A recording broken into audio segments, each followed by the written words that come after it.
Inspiration, clarity, confidence, and wholehearted business strategy.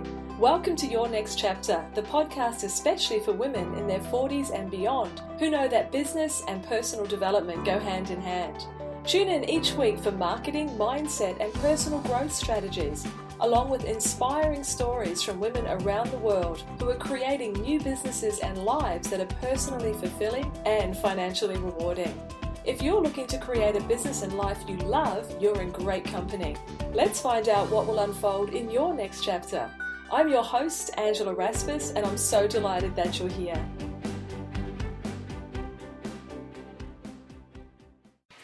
Well, hello, and welcome back to the Your Next Chapter podcast. This is our first episode for 2017, and I have got such an exciting thing to share. I've been doing some thinking in my downtime, that time in between Christmas and New Year when you don't even really know what day it is or what time it is, and you really just hopefully have the chance to just relax and to do some thinking and some pondering and start to set some intentions for what you want to happen in this new year. And then as the days move forward, you start getting more focused on how you might bring those type of intentions to life. And they begin to turn into goals. And from there, you start planning and it all starts to happen. Well, I've had a secret weapon for the last 2 years in my business, in my life. And I've decided I really can't keep it to myself any longer. And so one of the thoughts that I had over this period was that I want to bring in a special guest every month regularly to the Next Chapter podcast. And that person is with us today for this very first of these special editions. Larissa Halls is from Everyday Inspiration, and she is a, inverted commas, mindset coach. And as I said, my own secret weapon. Larissa, thank you so much for agreeing to go on this adventure with us this year in the podcast.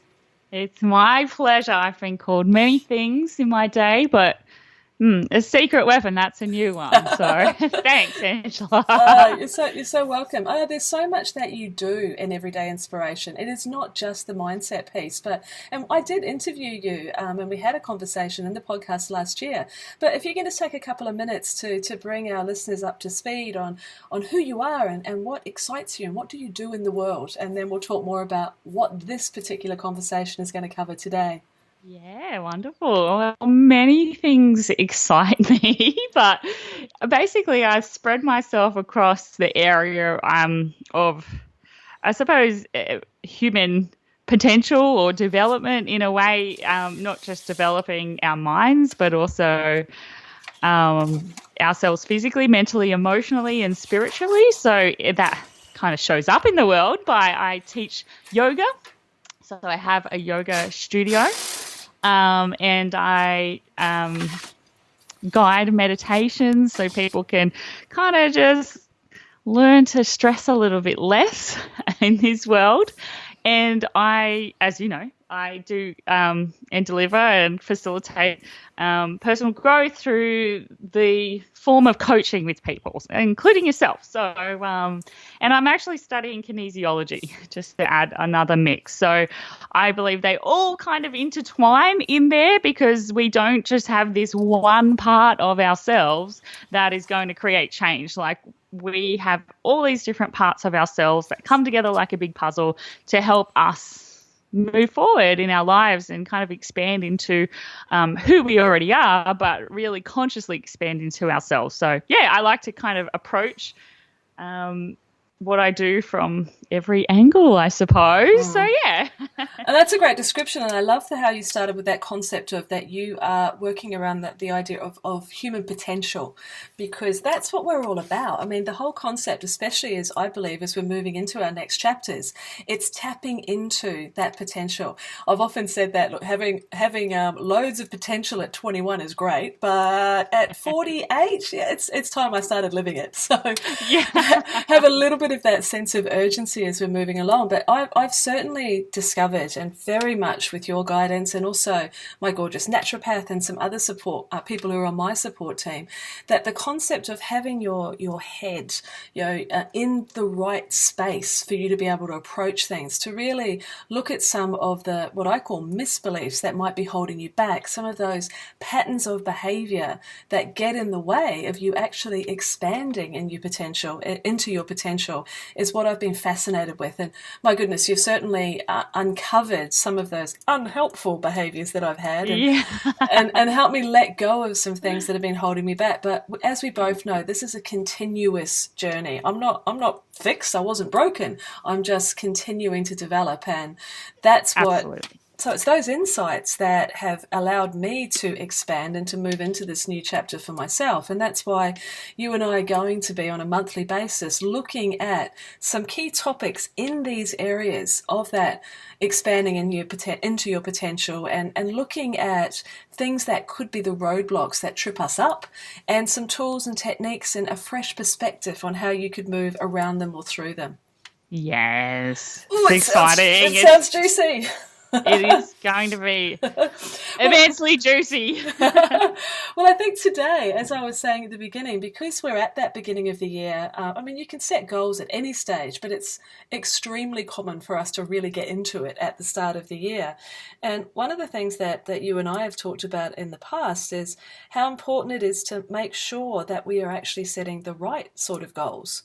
And not shoulding all over ourselves, to be setting goals that really align with us, the ones that we have the actual desire to chase, to bring to life. So how can we do that? How can we tap in and make sure that we are setting those sort of goals that are a good match for us? What do you reckon? Yeah, well, so it fascinates me, the new year, it's pretty much you wake up on New Year's Day and you think something has automatically changed overnight. So it's kind of really, we have the illusion of it's a clean slate in the new year. So I think the first thing is to remember it's not a clean slate. You're actually still bringing everything that you've ever had to the plate on New Year's Day. And sometimes and it's kind of like, it's a new year, something magical is going to happen, and this is the year that I'm finally going to do X, Y, Z, even though we've said that for the last 10 years. So I think the first thing is just really getting real with yourself and saying, is this the same goal I set last year and the year before and the year before? And why am I setting this goal? Like, the biggest thing you can ask yourself is why. Yeah, absolutely. And you said it before, is it because I feel I should do this? Like, I've worked with a lady not long ago, and she's like, I want to lose weight. And I'm like, okay, is this really what you would like to do? And she goes, no, I just feel like I have to because I'm overweight, because that's what you should do when you're overweight. I go, okay, well, let's just start there. So it's that whole thing of, is this something that you are wholeheartedly into and you really want to create change in this area of your life, or do you just feel like you should do it? So I guess where we could start there is that idea of, okay, so here's all my goals. They're all lined up and waiting for my attention. Now let's split them into a few categories just to start with. You can go over there because you're, I think I sort of should, but I'm not really that keen. But you can come over here because you're one that makes me feel excited and expanded and willing to roll up my sleeves and actually get into it. Is that a good place to start? That is a perfect place to start. Yay! Absolutely. And the thing is, people will set goals quite often. We all know, we've been through this before, there's like two reasons we'll set a goal. It's going to bring us closer to what we perceive as bringing us more pleasure in our lives. Yes. Or it's going to take us out of whatever pain we might be experiencing at that time. Which do you reckon motivates us more? Pain. Yeah, get away from pain. Or sometimes and I kind of use this word often, it's the illusion of what pleasure is going to bring, because that's where a lot of people get unstuck too. It's like, I really want this goal to happen. I really want to do this, because they feel they think it's going to get them out of pain, but bring them more pleasure. But then once you get stuck into it, you realize that it is just as tough, or there's another set of pains that it brings to your life. And that's where a lot of people kind of give up because like, oh, this is not what it's cracked up to be. Or Oh, that brings me back to a conversation that you and I had, oh my goodness, it would have been at least 2 years ago. That concept of upper limiting, that if you set a goal and you're trying to achieve the goal, I remember with me specifically, I was doing my first Tally Summit, do you remember? And all of those, the website kept going down and the sound switched off. And oh my God, the goal was a lofty one, like who I was connecting with and what I was actually creating. And I was running around with this sort of pleasure syndrome of how great it was going to be when I got to the other side. And it was. Look, I feel very good about the achievement. But what I didn't anticipate, that even within the achieving of a pleasurable goal, there's going to be pain in between. And and you talked about that being the upper limit, like when you hit it, recognize that the reason why it's difficult. I know. What did you say? You said that if it was easy to achieve, how much would you appreciate it? And when you got to the other side. Yeah, exactly. It's like, oh, I've done nothing to get here. Whoop-de-doo.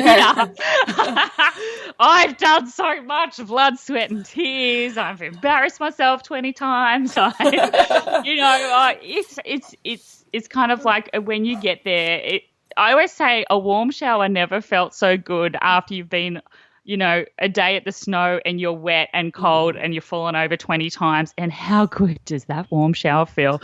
Every other day, you don't even notice the shower. You just have a shower. Yeah. It's not until you've had the extreme opposite that you really appreciate this one thing that you get at the end of the day. Absolutely. So I guess that's, for me, you're making me think that that's why it's so important for us to check in with those goals, because, look, I don't want to be a Debbie Downer, but it's not going to be necessarily easy to achieve especially the lofty ones. So let's make really sure it's what you want before you start going down that path. Because I know one of the things that I see a lot is the self-belief piece. And if we set ourselves up for failure, so to speak, something that's going to be hard and we're going to go, oh, I can't do it, and you let it go, then you start to beat yourself up for not having done it, and that lowers your self-esteem a bit, and you get stuck in this cycle, don't you? Absolutely. It's just like a spiral downwards if you get stuck in that. Oh, this was what happened last year, or typical me. I knew this. The first hurdle will come along, and rather than what you or I would do now, here it is. The first challenge has come. Welcome with open arms. Well, maybe sometimes crossed arms, but you expect the challenge or the hard part or the kind of perceived failure in the beginning. If you're not expecting that and learning to embrace that and knowing it's part of it, then it's going to come along. And I've heard people go, oh, typical, this stuff always happens to me, with that exact sarcasm in their voice. I'm like, no, don't think you're special, sweetheart. It happens to all of us. Yeah. And I guess I'm thinking as you're talking about that is, where do we fall, or what do you reckon about the idea, okay, I'm hitting problems, therefore maybe this is the wrong goal. This isn't for me. This was the wrong thing. Is it, I guess, because sometimes we can have that feeling, if it's not flowing, if it's not coming easily, it's because we've picked the wrong goal. What do you reckon about that? I think that it's I always believe only the individual ever knows that. And sometimes it's a matter of, we've spoke about this before, is learning when it's more empowering for you in your life to let go of the goal. Yeah. It's a fine line, and some people don't let go of a goal and they keep pursuing something because they feel they have to, or they want to finish what they started, but in the meantime they're actually feeling miserable, like super miserable. The thought of doing whatever it is depressing them. It's creating anxiety. All of those kind of things are good indications. Well, maybe you need help with what you're doing, but maybe, you know what, at this time, maybe it's not where you need to be going right now. So I think sometimes that's harder for people knowing when to let go of a goal than it is to push through some of the challenges. Well, I think that's a really good point, that idea of letting go versus giving up. I think there's a big distinction between them, and I can look at my own experience just last year. I mean, I've been very open about sharing that it was a very challenging year, to say the least. And I think about one of the goals that I had, my aligned program, the program that I run for women who are, creating and defining their new businesses. And I wanted to run that last year because I love it and it's a great program, but I had to let it go. I couldn't, like, my goal was to bring in, I use trifecta goals, as we know, so it was 10, 15, 20. Those were my goals to serve women within the program. But with what was happening in my home life, I just couldn't give it the focus. And there was, I mean, my inner critic, I have made peace with her to a large degree, but she still comes out and waves a stick around and starts, hitting me with it sometimes, and was telling me that I was lazy and that's ridiculous and you should be able to cope with that. And other people undergo, challenges in life, and it doesn't stop them from their, doing their business. Like, I had to wrestle with that. You remember the conversations we had?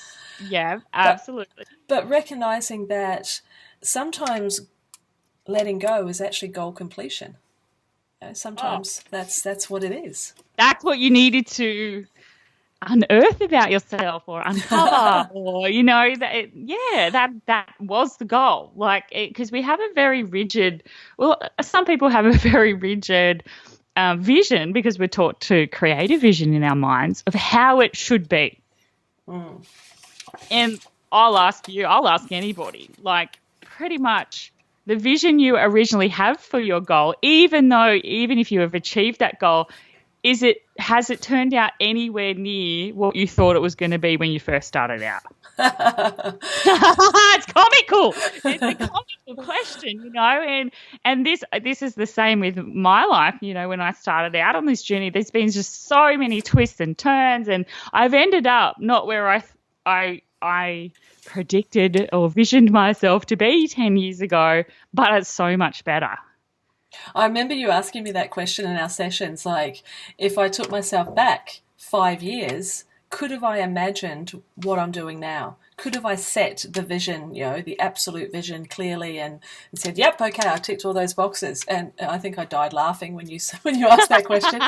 And then the same one, could I project into 5 years into the future and predict with any degree of certainty what things are going to look like? I love that idea that you've just, and I forgot about it, that idea of not being rigid. There has to be flexibility and grace built into our goals. The F word, or F and G, flexibility and grace. Absolutely. And this is the thing, it's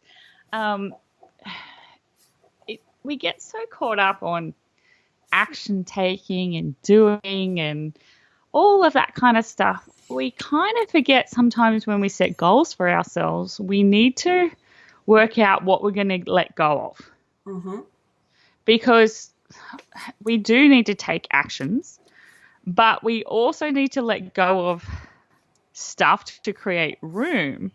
But we also need to create time for ourselves for reflection and enjoying, what's that saying? It's not the journey, it's not the destination, it's the journey, right? Yeah. So taking time to stop and just be, look around and just invoke the feeling of what you already have, what you've already achieved, and know that you are enough right now. Like, because a lot of people kind of associate their goals and achieving with their self-worth. Yeah. I've just kind of brought in another piece of the puzzle here, Angela, but it's like, I need to do X, Y, Z to be a worthy person. I need to be looking like I am, a mover and a shaker and achieving a lot of stuff and helping a lot of people and serving the world. And then I will be worthy. Yeah, that rings so true. And if I go absolutely underneath my business, I know that part of my absolute purpose is to have women understand their worthiness, that's been such a part of my journey, and that's certainly something that you've added to as well. That recognition. I know it's an old saying, but we're human beings, not human doings. And I definitely equated my worthiness with what I did, and especially with the income that I could generate. And Yeah. we've talked about that. That I was stuck there because I was adopting somebody else's values, and I was tying my worthiness and what I thought was important to somebody. I was hitched to somebody else's caboose, and it ain't mine. Like my values. Look, I love money. Let's be honest. I love being able to buy nice things and do great things, but it is not my primary motivator. And if I Yeah. tie my goals to revenue achievement, even if I reach those goals, there's still that feeling of hollowness or emptiness because it hasn't aligned with the things that are more valuable to me. That's right. So really going back to the original question today, Hmm. how do we know what goals to set? So it comes back to intention behind the goal. Like we all have goals, we want to feel like we are human beings, but we're also doing creatures, So knowing that we do have all these parts of ourselves and we want to be fulfilled physically, emotionally, spiritually, all of those kind of things. So, yeah, really kind of taking it back and what is the intention behind this? Do I want to prove to myself or others? What is the underlying feeling behind what you're about to embark on? So, and remembering you are not your goals, you are not your bank account, you are not the weight on your scales, you are not your achievements. So are you trying to prove your worth through your goals? Ooh. I've got this hitting the pause button, not on the podcast, just in general. I'm thinking if you have your list of goals, you've set your goals, then I think you've almost got to put a ritual around it. Go and give yourself some space, light a candle, put on some music, grab something to drink, and then try each goal on for size. And I love that idea that let's look at what's the underlying energy behind it. Does it have that should or that must or that expectation or that like I have to prove something, or is it something that I guess you said the individual knows it, but Yes, perhaps if my heart is yearning for, yes, or my yes, soul is talking to I me. want this. Yeah. I'm singing from the rooftops. I mean, we can bring this down to there are some practical levels. Like there may be that, for example, one of my goals is to increase my community. To have more people who receive my newsletter, just for argument's sake, or more people who listen to the podcast. But I think of that as almost like an iceberg. Okay, so that's above the surface. That's what the goal achievement looks like. But as you said, what's the why? I mean, and it's got to come back to that. Why do I do what I do? Because I don't want women to get stuck in that quicksand of unworthiness for as long as I did before they started to actually step up and into this new thing that they want to do and develop the business, and off you go. So if above the surface, the goal looks sort of a little bit cold and logical, but below the surface, it's very much tied to my values and what's most important to me and what gets me out of bed and is purposeful and everything else. It's really checking in with yourself and seeing if your iceberg will keep on floating, I guess. Exactly. And that's like you pretty much explained the difference. Like there's a coldness if there's just that surface level, but then there's this warm, fuzzy, this is why, kind of lying underneath, and you need to get that underneath. Otherwise, when it does get challenging or, you start to think you're failing or it's too hard, the cold part isn't really going to spring you into action or into a place where you can access. To me, part of goals is constantly coming back to yourself and developing your own you could call it intuition or infinite wisdom of learning to overcome obstacles. And I think that's all part of developing the self. So setting goals is developing the self, because like we said, no one can tell you. People can show you, how they've reached goals or what's worked for other people. Essentially, only you know how to do, or only you know what's right for you. Yeah, so that's, I always think, as you're talking about that, that one of the biggest parts of the journey into your next chapter is the journey to learning to trust yourself. To Yeah. one of my gorgeous colleagues and friends down in Melbourne, Carolyn Tate, talks about it's time to listen to the guide inside, not the sage on stage. And Yes. that's that essential of, I mean, we need to ask for help sometimes, of course we do, that makes perfect sense, but that ultimately our decision making needs to come internally, and making the space and actually pausing and looking inside. I know that's something that I've had to work on big time, because when I have an idea, or when I had an idea, my immediate response used to be, I'll Google it and see who's doing it, because someone will be doing it well and I can take inspiration from there, as opposed to, being my own Google, Google on the inside rather than on the outside, and give yourself some space to let the ideas come bubbling up.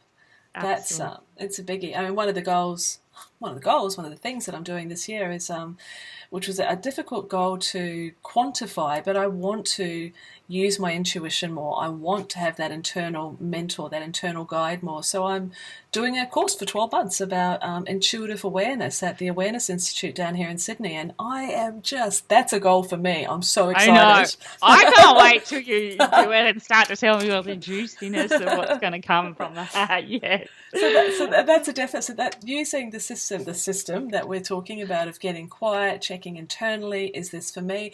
Well, I got to tell you, my husband and kids didn't suggest I should do it, so it's definitely come from me. That's right. And see, this is what other people too look for: praise and support from their family members. And usually their family members, no, not all the time, but sometimes they're the people that are challenging you the most over your goal. How did you know that? Oh, yes, it has happened many of times. I've had many of cold shoulder after expressing, this is what I want to do next. What? No. So, Yeah, so it's like it really needs to be for you, because you will get support of people, but don't expect it, right? At the end of the day, you're running the race. Only you can take yourself over the line. no, you're absolutely right. But what about when you're thinking about that? And sometimes we don't get support from those around us. And I know, again, that's something that's come up with women I've spoken to who are moving into their next chapters, because they're often almost, bucking the curve of what they've been doing. They are now saying, "Hey, it's my turn. This is the thing I want to do," and you can get detractors and people who doubt that you can do that, and that can knock you. That can knock you sideways for a moment. So I think it's equally important for us to get support from other people, like to be around like-minded people. I mean, what do you do? I mean, I talk to you, and I'm in a mastermind, and I've got I'm in that mastermind, which makes a big difference to me, and I've got entrepreneurial buddies and belief buddies. But Yes. what do you do to keep yourself, anchored? Probably a couple of things similar to yourself, find like-minded people who are on the same page. Yeah. But then sometimes I like that challenge of like, oh, you really think you can do this? Well, yeah, I can. Like it's almost like it strengthens my own resolve. But more recently, it really has been that internal, guidance, what we talk about. It's like, okay, is this what I need to be doing? And even when you have that internal guidance, trust me, it doesn't mean it's easy by no stretch of the imagination, and it doesn't mean that you don't want to give up some days, but because it's coming, I don't know, I just have a lot of trust in that. Yeah. So I trust if it's originally come from me, then this is the place it has to go. And I work a lot on feelings, and it's kind of like if somebody, even the support people say, oh, because they're trying to support you, they can suggest things for you, and this worked for me and that worked for, that's super awesome. But sometimes that is also not constructive, because then you start going, and this is something you've really kind of are mastering. It's like, okay, these people in my group are saying this, and this, but you know what? that's really good. I really appreciate their comments and I get it. But you know what? I don't feel I want to go in that direction. Yeah. So getting that external support, or you know what, I think the big thing is tools as well. Like, so specific things that we can do to really tap into that. Tell us more. For the tools? Are you saying particular tools? No, tools, right? Tools is the easiest part, right? No, so tools. It's like, let's do a nice simple one. It's business. It's like, I've got this business idea. How do I do this? Oh, I need to find someone who can. I need to create a website. Easy. And then they teach you things like tools to kind of construct that part of the goal. So the tools part is the easiest part, right? So it's like, okay, I'm stuck. My mindset is like I'm talking myself out of it. I'm a bit of a tool, I've been called a weapon, but, I'm a tool too for you. It's kind of like I kind of facilitate. I have a certain method that I go through sometimes with you. So you're learning things that you can apply to your own life. Absolutely. So you're gathering tools. What's a better word than tool? Know-how.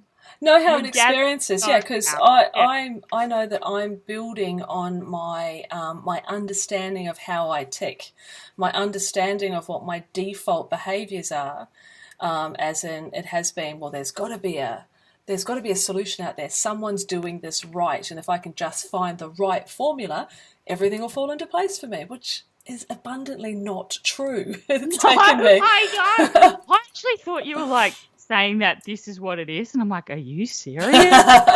No. They have found out what's right for them. Yeah. And you know what? 80% of that might work for you. 90% might, but maybe only 5 or 10% will work for you because you're coming from a whole different place with a whole different set of values, beliefs, understandings about your life, experiences, all that kind of stuff. Yeah, exactly. So it's about learning which things to pick up and bring into your sphere of awareness and know that's going to empower you to achieve your goal. But then you've got to learn this other side. It's like knowing when you're shoulding. Oh, they did that. That means I should. Or they did that. If I just do that, I will get the same result. You could literally do something exactly the same as someone else and end up somewhere totally different. Yeah. I could give you directions and you could write them down, like to go to the, I don't know, opera house. And, and if you followed those directions, I guarantee if I gave them to you, you would be there. But well, I guess another way of looking at it, to illustrate the point that we're unearthing here, is that two different people can watch the same incident. They can be interviewed afterwards by the police and have completely different recollections of exactly the same thing, because we are looking at the world through the lens of our own experiences, our own beliefs, our own expectations, and all that type of thing. So although there will be commonalities between our two different perspectives, there's still going to be so much originality and uniqueness that comes from the individual. So things like, I did B School, for example, going way back to beginning of 2012, I think it was. And Marie Forleo has a methodology which is very, very helpful. Now, for someone that was going into the new online world in a very different way, there was a framework there which could get you off to a good start, but you can't follow it like, it's not a paint by numbers.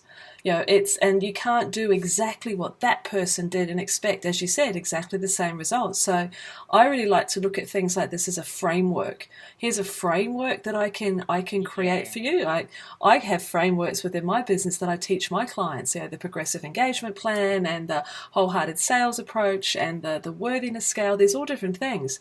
But we have to understand that it needs to be a framework rather than a straitjacket. It can't be, here's it. Like, you can't turn to us and go, well, what should my copy say, and what exactly should my homepage have on it, and because we don't know. that's going to have to be what feels right to you. What's the sort of message that you want to get across, etc., etc. So I guess that's what we're really talking. That comes right back to the what's important to you. What are your values? What's the principle underneath that's motivating you to do this thing? The feeling and the intention. I just read this beautiful, really authentic, I think it was a blog post on a businesswoman just recently, and she created, she's a creator, she's artistic, and she created some great tools for women, and it took off, and she's got really popular. I don't know a whole heap about her, but I really loved this post because I could feel that it was authentic, right? It was like no BS. It was just raw. And this is where I've kind of started, and this is where I've ended up. Now the business has expanded fast, exponentially, and it's now to a point where, you know, there's a heap of money being generated, but there's teams of people working, and she's constantly kind of basically anyone who's been in management, I have for many, many years, is you're managing people. Like you're putting out fires, you're motivating this person, you're answering questions, you're doing all this stuff. And she's like, oh my God, I've ended up here, but all I ever wanted was a creative outlet for myself. So that is like the underlying, it's like, how do I get back to that? Because there's so much, you know, not everybody, but a lot of people, their goal is to have more money and so they can be more extravagant in life and all of this stuff. My goal is to basically, you know, end in mine is to be able to have holidays when I want, be flexible. Like that's my stuff. So, and I don't know what her original goals were, but it ended up probably where most people would like to take their lives in business, like, you know, making millions, hundreds of thousands to millions of dollars. But it's like, okay, it's taking its toll on me physically. I'm getting ill. It's taking its toll on me emotionally. It's taking, you know, family time. I don't have that anymore. I used to manage gyms. This is on a different, going off course here, you know, but it's relevant. One of the gyms I used to manage on the Gold Coast, lots of women and men who did body sculpting and physique competitions, who are in all these magazines. Everyone looks hot. Everyone wants to look like them. They would train there. And I got to know many of them, you know, quite well because they're always there and I was always there working. People don't realise the effort that is put. Basically, their whole life revolves around their bodies and how they look. You know, I had to tell multiple women, you cannot take your kids out of bed at 5:30 in the morning and bring them to the gym and leave them on the couch because we have a crèche and it doesn't open till 8. So it's like they're getting their goal at the expense of their child's sleep, and that's cool if that's what they want to do, but some people don't want to do that. So but a lot of people look at these people's bodies and go, I want to look like that. But this is where that you've got to really focus in on what is important to you and your values. So if your values are like, I don't really care for like being around all the time for my kids, I'd rather go and work and build an empire, that's totally cool. But if you're building an empire and thinking, I never get to see my kids, you're going to be constantly pulled. Yeah. And that's why I think, as we were saying at the beginning, that it's essential for us to check in with our values and how you talked about making space, because if you put as you just described, if you're putting your attention over here, then that means your attention isn't somewhere else. And so you've got to make those choices, which is so important then, as we've been discussing about making sure that the goal is not a should, that it's a desire and that it aligns with your values. That's really the crux of what you need to do when it comes to setting those goals. I think at the end of the day, internal inspiration is always going to trump external validation. So, 150%. No. You gotta just and this is, I remember writing a blog post, speaking of blog posts, a few years ago now, and really getting a bit cranky, getting on my soapbox, because there's a big, let's call it a goal, of businesses to make $100,000 a year. Okay, it's almost like if you can crash through that barrier, then you're a real entrepreneur. And I had this real sort of tantrum about it of being, but that's not necessarily like what people want. That's like, don't put that as like the gold standard of entrepreneurship for solos, because it's not necessarily what's important. I mean, as I said before, look, I love cash. I like to buy stuff, but that's not my number one motivation. So you could find, that old expression about you work all your life climbing the ladder only to find it's up against the wrong wall. Well, it's the same sort of thing. So it is so, so, so important. I remember having that breakthrough in one of our sessions this year, last year, where I recognised there is, and I've got, by all definitions, a successful business. I've been doing this since 2003. I haven't worked for anybody else since 2003. So for me, that's one of my bars of success, that I've been able to, as you said, be flexible, run my own show, work out how I want to spend my days for a very long time. But if I come back and look at what were the original goals for it, well, that's it. I've ticked the boxes. But in the early days, did I reach those financial goals? No. It took me a while to get to them. But the underpinning of that freedom, of that understanding why I was doing this stuff, was provided me with that consistent inspiration. And it makes such a difference, because I probably in my earlier years, before I went into this line of work, I used to be a hairdresser, and my biggest goals were throughout my apprenticeship. I wanted to be really good at my craft. I wanted to own my own business, and I did. I bought my first business when I was 21, and I worked super hard in the business, and I had a great time as well. It was good fun. But the biggest thing was, well, there's two big things. I thought it was like, this is the only way to really make good money in this industry, is have your own business. So I worked really hard, but then I also had this like program, or this feeling running in the background. This is not what you're meant to be doing. This doesn't feel right. Just because you're good at it and you're kind of looking as successful at this doesn't, it just didn't feel right. This is not what I'm meant to be doing for the rest of my life. But I ignored that, right? Like, everything's going well. I'm making money, and I'm thinking, this is great. I'm putting in big hours, but I'm getting a financial return. Until pretty much, they say you have the breakdown before you have the breakthrough. I've told this story before. I ended up in hospital with a massive tumour in my head at 23 or 24. I don't know. Can't remember how old I was. They probably took those few cells out. But, and that was a huge awakening. Okay, all right, this is the turning point here now. Like, I've always felt that this is not what I'm meant to be doing. But why haven't I ever questioned that feeling? Why haven't I ever stopped long enough?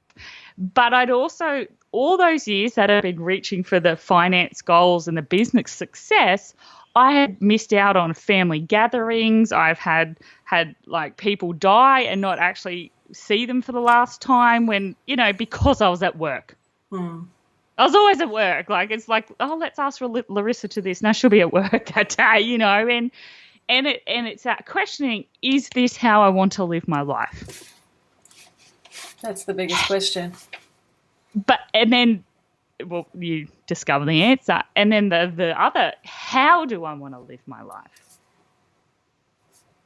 And it took me many years to work out, right? But a big part of that was trust. Like, I'd had kind of dabbled in multiple things before that. Everything always leads to where you want to go. That's what I believe. But it was really getting, setting the next goal, but remembering that's not the be all and end all of everything. That's just the next goal. And kind of be moving forward and understanding, like, set what you think is the bigger picture, but you really don't know what the bigger picture is. So have a strong intention that's really attached to your values and your heart, but be open to being flexible, because none of us can dictate the how. There's the desired future, Yes. and here's the alignment with it. Now, how I make that happen, let's keep moving forward and keep an open mind. Exactly, because one of the biggest causes of anxiety and depression are the feelings of this hasn't worked out the way I expected or envisioned it. Expectations are the birthplace of resentment. Correct. So that's where that flexibility and being loosely holding things comes into the equation. Yeah, I think that's a brilliant perspective to hold. So, I mean, I've taken so many notes here. I'll pop them on the Facebook page. I'll put them on the podcast page. But I guess what I'd like to do is just do a little bit of a summary over some of these points, and then have you add to them as well. Because the purpose behind our conversations here on these episodes of the podcast is to get you thinking, to get you looking at things from a new perspective. I mean, you and I are never going to sit here and dictate how things should be, because that's the complete, that is totally the way I work. Yeah, it's a contradiction to our intention. Our intention is to inspire you to look at something in a new way, and to be a little gentle on yourself, because I know a lot of the women who are like in our communities and our worlds, we can be rather hard on ourselves. We can be very hard on ourselves. It's a big part. So if I look back at this, turning the pages, I've got a few key ones here. We start with the importance of making sure you're setting a goal that you love, a goal that is aligned with your values. That's really important. And that concept of the iceberg, above. And values, I'm butting in, sorry. Yeah, go for values it. Being what is most important to you. Don't trick absolutely. yourself. You know what I mean?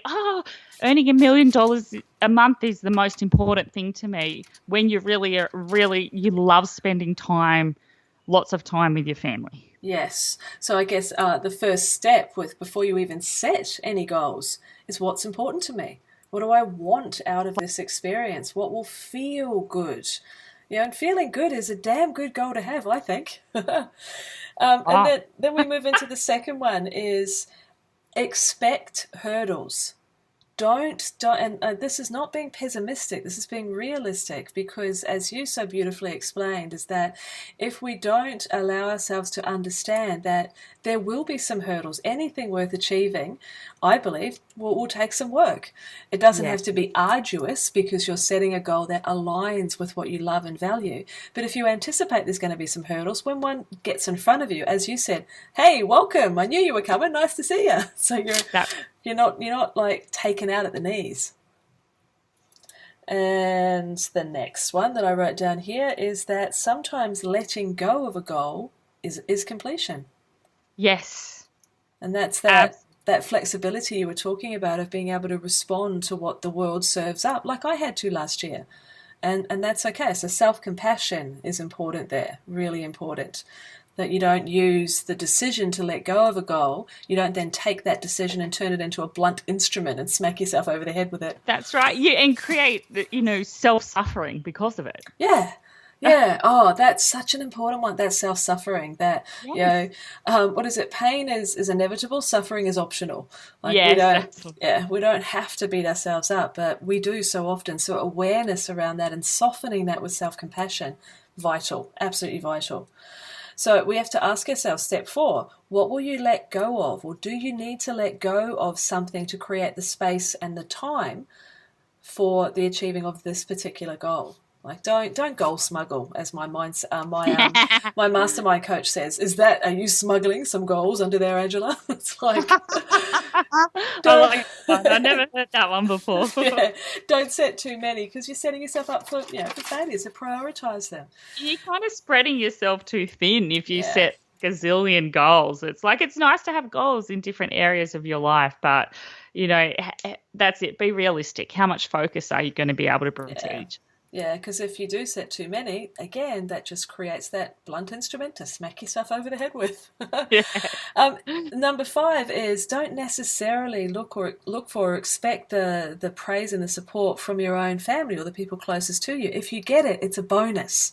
But that leads itself on to step 6, which is make sure you have some like-minded people that you're connecting with, be it in a community, be it with a mentor or a coach and a mastermind group, other entrepreneurial buddy, whatever is relevant to the goals that you're setting. Have people around you who are what I like to call belief buddies. Yeah, and you need to bring in professionals. Like, just a really quick, at this present time, I'm pregnant, and a big thing is I'm not feeling sick anymore. And I'm like, I want to walk more. That was one of my goals. Now I'm feeling better, and like after the first week, I have a bulging disc in my back. Had it for years. I'm like getting immense pain in my leg, and my legs going numb, and I'm like, expect challenges. So I'm like, oh great, if I finally get back into walking, now my leg is numb. And so it's like bringing professionals. I've already seen a chiropractor, I've already seen a physio, professionals who have specialized knowledge in those things that you're going to get over the hump. Now, even though they're professionals in that area, chiro and physio, I still need to listen to myself, because I'm like, okay, which one do I feel is going to bring me the most get me nearest to my outcome, and how much responsibility do I need to take from what they're telling me to do and not do. So you still always need to be in the driver's seat, even though you're bringing in other professionals. Yeah, absolutely. That's so those like-minded people are sometimes the professionals who will support you in achieving those goals. And then number 7, trust your body barometer. You were talking about trusting your feelings. Tammy, someone I interviewed last year, talked about the importance of the body barometer and just tuning into what feels right for you. And I think sometimes we can get really disconnected from that, and I guess that's one of the reasons why some of the work you do with the yoga and the kinesiology and the meditation gets us back out of our head and into our body, so we can really feel, does this feel good? Does this feel right? And if it doesn't, don't do it. You just really, I look at it as you're retuning back into your own station. When you're between stations on a radio and it's fuzzy? Yeah, oh, good description. Right? That's what happens when you get so disconnected from your own feeling or internal barometer or, infinite guidance or whatever it is, it's when you're so busy in your head and being pulled in so many directions, you're between stations. It's fuzz. You're like, I'm so overwhelmed. Like, I couldn't even try to listen to myself if I wanted to. That's it. And I guess that comes back to our not setting too many goals as well, so that we have got that space so that we can reconnect. I like that. I'm between stations. I like that one. Which really brings me into, the point 9 of don't be really careful that you're not adopting somebody else's definition of success. Oh, yes. So, I've just remembered a point that I was trying to make before and went off track. When I recognized that I was watching other entrepreneurs, because the comparison queen is my particular Achilles heel when it comes to inner critic tendencies, and looking at what someone else is doing and recognizing that what they were achieving was magnificent and fantastic for them, but it would have taken me away from those core values of my family and my kids and some other pieces as well. So that wasn't the sort of entrepreneurial success that was right for me. And I'm going to add, is all this stuff to them that you just said from your perspective, looking from the outside? Yes, very much so. You can never, judging your insides by somebody else's outsides is dangerous as hell. And I don't really know what's going on with them. So you have to be so careful of doing that look and see type thing and comparing to where you're at and all of that stuff. You have no idea. I remember yourself saying that, like, oh my God, people are saying, oh, Angela, you're so this and that and this is amazing. You're like, if they only knew what was really going on, I'm like, but don't you think everybody else is saying that as well? Like, if only they knew, like, Absolutely. really what was going on behind the scenes or in my head or, exactly. So remember, you're only judging their success and how you think it would feel. Yeah. And I bet you it doesn't feel like that to them. And it probably doesn't, as you said, wherever you're having a high degree of success or action or activity in one area, it needs to be drawing from another area, because you can't do it all. You can't do it all in that respect. So that was a biggie, understanding not to adopt somebody else's definition of success. So really getting clear comes back to values again, comes back to what's most important to you, and setting your goals around there. And I loved, as you said before, the absolute paramount questions to ask is this how I want to live my life? And then, well, if not, how do I want to live my life? And set your goals from that space, from that place. Yes. So many people say, I don't know how I got here. I'm unhappy. I don't know how I got here. I just I just went along with life, I just went along with it. They didn't create that space of self-reflection, connecting to the self and asking the right questions. Is this what I really want for myself? Yeah, that's so important. So important. Success to me is really being able to be myself and do what I love and do what I want with my life, not go, I can't do that because of work, and I can't do that because I don't have this, or, where if I don't have the money for something, I just ask, how am I going to get it? And then I'll create something to try and, facilitate the gap, or, it's different for everybody, but yeah. So I reckon that's the final piece, really. It's ask better questions. Yes. Ask better questions. Asking quality. Yourself, quality questions. That's what can open the door to a whole new way of being. I agree. I've got this feeling we could talk forever, which is why we could. Which is why I'll continue to bring you back, and we'll explore a new theme each month. And if you're listening to us now and thinking, this is good stuff, well, we hope you are, and there's an idea or a theme or a question or something that you'd love to bring up for us to explore, then please do so. You can come across to my Facebook page, which is just Angela Raspass, Your Next Chapter, or you can come across and join the Facebook group, the closed community, where we talk about all sorts of juicy things like this and give each other support. If you search under Facebook groups for Your Next Chapter Community, you'll find us there. Or you can send either Larissa or myself an email and let us know what sort of topics you might like us to unpack. But today was really all about, as we've said, very thoroughly, is the way of approaching goals, getting out of the head and into the body, and really making sure that they're the ones that are aligned with you. That's the way that you achieve goals, by setting, the goals that suit you in the first place. How about you, my darling? Is there any last thoughts that you would love to leave us with as we draw this particular wholehearted conversation to a close? Well, I will leave you with something you probably won't expect. If you think we are talking out of our butts, and you do not agree with anything we have said, and there's another spin on it, I would love to hear from it as well, because it could be something that a different approach that I haven't even looked at before. So don't hold back.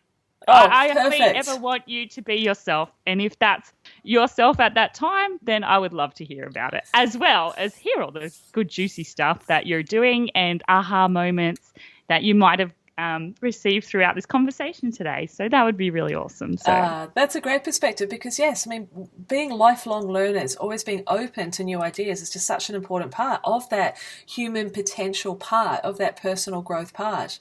I've learned enormous amounts of stuff from you, challenging the hell out of me. I mightn't have liked it some days, but at the time, but I'm being very grateful for it. So, and thank you, darling, for your time today. Very much so. You're most welcome. Anytime. And thank you for spending your time tuning into the Next Chapter podcast. I know there's many things you could be doing with your time, so I really appreciate you investing it here with us today.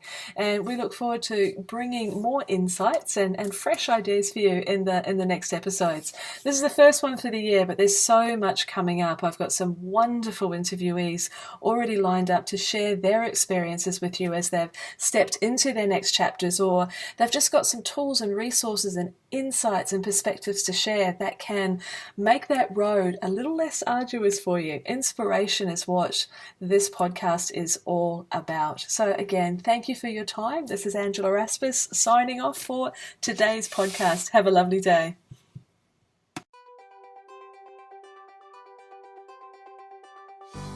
Thanks for listening to the Your Next Chapter podcast. If you've enjoyed this episode, please let me know. Pop over to AngelaRaspass.com to subscribe to the show and leave a review. And whilst you're there, you can also enjoy valuable free resources, including show notes and downloads, along with the Next Chapter community, where you can connect with other wholehearted women on the same journey as you. We'd love to welcome and support you as your next chapter unfolds. See you next time.